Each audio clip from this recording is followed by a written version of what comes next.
Bonsoir. Parle-nous de ta troupe. Et ça va être la même première question pour toutes les troupes. Je vous dis quelque chose. Tout de suite, préparez-vous. Donc, parle-nous de Forum Rococo et des projets que vous avez faits cette année. Nous, on est une jeune troupe. On vient de terminer notre 3e année d'existence. Donc, on fonctionne à un projet par année et c'est amplement suffisant. Donc, cette année, ce qu'on a présenté, ce que vous avez pu voir là, gracieuseté de Max d'ailleurs, merci Max, c'est Les hommes préfèrent les blondes. En fait, nous, on a décidé justement de faire la traduction de Gentlemen Prefer Blondes. Qu'on a présenté. Ça a été un show. Honnêtement, on est content du résultat parce que, pour vrai, la quantité de chorégraphie, de chansons, le public nous en a parlé. Là, ça a été un très, très gros show, mais on en est très fiers. On est encore en train de s'en remettre. Là, c'est tout nouveau. On vient de finir. Ouais.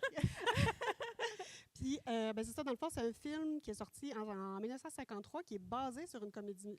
Le film a été basé sur la comédie musicale de 1949. Qui est basé sur un livre. Qui est basé sur un livre. Tu vois, merci. Là, j'allais te demander, c'est quoi la différence entre le film et la comédie musicale, ou du livre? Mais tu sais, y a-t-il une grande différence entre les deux ou les trois? Différence. Ah oui? Okay. Il y a des personnages dans la comédie musicale qui n'existent pas dans le film. OK. Et dans le film, il y a des personnages qui ont 8 ans, qui sont adultes dans la comédie musicale, genre oui? Henry Spofford, c'est-à-dire Steve. Ah, oui. Non, j'ai pas fait jouer un enfant de 8 ans à Steve. Non, ça serait... ça marcherait pas. Oui, c'est ça. Puis il y a l'intrigue, je veux dire, il y a vraiment comme l'idée de base là, qui est l'histoire de la croqueuse de diamants, si on veut. Mais honnêtement, j'ai envie de te dire que pour le reste, c'est quasiment tout différent. OK. Oui, même les numéros, les chansons, etc. OK. Ouais. Moi, j'ai juste vu le film, fait que ça... Mais tu sais, je veux dire, t'arrives là, t'es pas dépaysé. Oui, non, j'en doute pas. La référence, je veux dire, est loin. OK. Intéressant. Mais parlant de traduction aussi, Diamonds Are Our Girls' Best Friends, c'était une chanson culte. On traduit ça dans quel... Tu sais, ça doit amener une pression, un stress, ou tu sais, comment on arrive à traduire ça? Vite de même, j'allais répondre, on fait de notre mieux. Oui, j'en doute pas. Mais oui, c'est vrai que j'avais un petit... à force de l'entendre, j'étais plus stressée, mais mettons, cet automne, là, quand la traduction j'étais là-dedans, j'étais comme, comment ça va être reçu? Parce que, tu sais, c'est une chanson qui est reprise dans tellement d'œuvres. Il y a des gens, moi, qui me disaient, je la connaissais dans Moulin Rouge, d'autres dans Burlesque, d'autres dans, tu sais, je veux dire, elle a été reprise vraiment dans plein d'œuvres. Donc, puis en anglais. Ouais. Donc, comment elle va être reçue? Mais honnêtement, je crois que les gens, en tout cas, jusqu'à présent, j'ai eu des très bons commentaires. Là, fait que, oui, c'est ça. C'était stressant, mais ça a bien été malgré tout. Parfait, ça a bien été reçu. Tant mieux.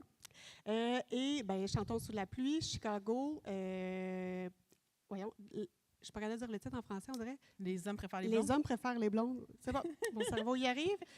Beaucoup dans les années 20. Oui. Fait que tu as un amour pour... l'esthétique des années 20, oui, en effet, autant musical que l'esthétique, je veux dire, les costumes, etc. D'ailleurs, c'est, une époque que j'aime beaucoup, mais c'est pas, on reste pas là-dedans.